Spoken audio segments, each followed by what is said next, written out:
I would prefer the motor credit, but you can buy the the car company. Those yields, pretty juicy. 2013 Ford Motor Credit bonds are now yielding just a hair under 6%.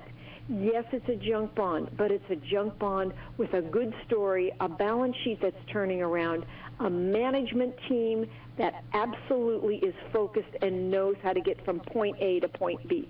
And they're grabbing market share. Oh, by the tons. I mean, obviously they've been a big beneficiary of the Toyota problems, but they are building better cars.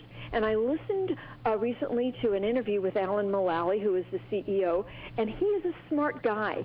He understands manufacturing, he understands management, and he said in his interview he drives a different car, different make, different model every day, so he can see what's good about other models, what's bad about other models. So here's a guy who isn't sitting in some ivory tower. He understands the consumer is master for him, and he wants to give the consumer what is best and what is going to be most successful in the marketplace. And in looking at alternatives, and for people that have a substantial municipal portfolio today, they've made their commitment. Some of course, I have many friends that have been in munis for years and years, just like you, and haven't bought at these crazy yields now. Would you advise anyone to, take gains, sit on it? What should they do if they have a portfolio that they're comfortable with their basis, that they're way below the bubble? Should they just sit? Yes, but you never sit and set it and forget it anymore. You can sit with your positions, but here's how you need to look at them. We are in a financial statement season in which the issuers are issuing their financial statements for 2009. You can pull those financial statements up free of charge on emma.msrb.org, emma.msrb.org. It's a free website in which you can access the financial statements from each and every issuer that you own and see whether or not their revenues are intact, whether their debt service is at least 1.25 times debt service coverage, and see that they don't have any interest rate swaps, and just take the financial temperature just as you would for an equity. And I think that people haven't done that in the past because, Tim, they haven't had to. They usually had insurance wrapped around the municipalities' bonds, and we all know now that that insurance is pretty worthless, if not totally worthless. So you have to know whether the issuer can stand alone on its own and continue to make that handsome interest and principal payment to you, the municipal bondholder.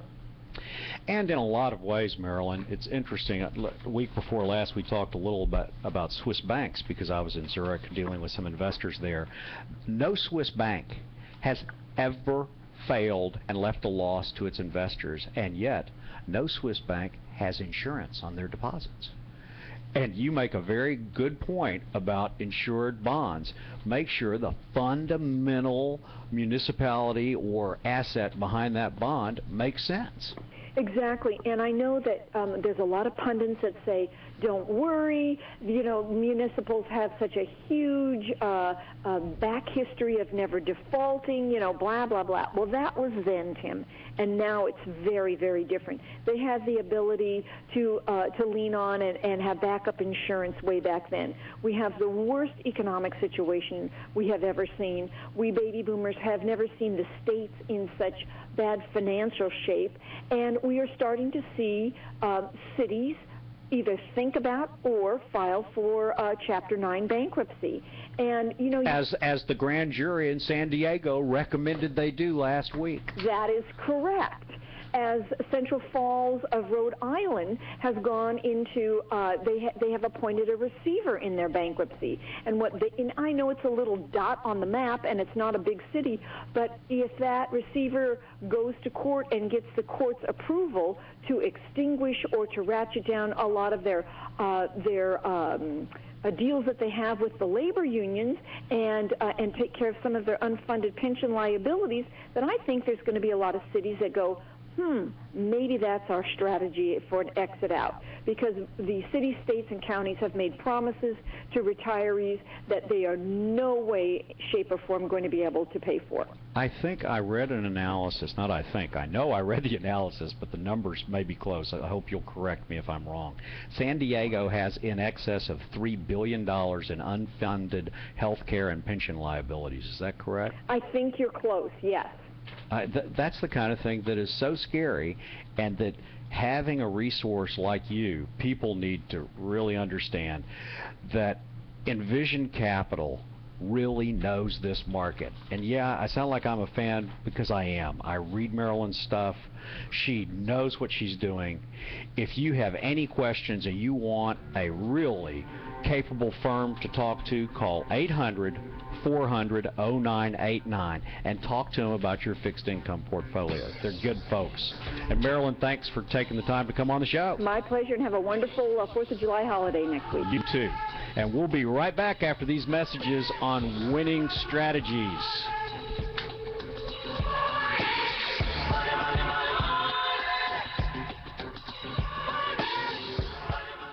Homeowners, how would you like to receive a $1,500 tax credit and save up to $465 a year on high energy bills? Pella Windows wants to show you how for free. It's time to replace those drafty, sticky, outdated windows. Pella Windows makes window and door replacement easy every step of the way. You'll enjoy informative, no-pressure shopping, free expert advice, and a free in-home consultation. Plus, we handle everything for you. Save money on your utility bills, make your home look beautiful, and get a $1,500 tax credit at the same time. Call for a free, no-pressure in-home consultation with a Pella Window expert. Ask about the limited time $100 off season special and 0% financing when you call.